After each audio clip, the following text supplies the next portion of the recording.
أعوذ بالله من الشيطان الرجيم. بسم الله الرحمن الرحيم.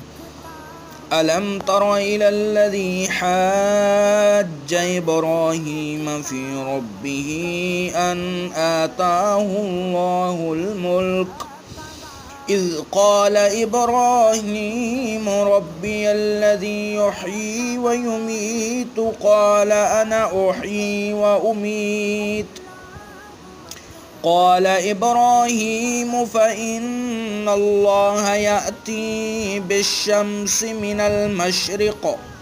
المشرق فأت بها من المغرب فبهت الذي كفر والله لا يهدي القوم الظالمين.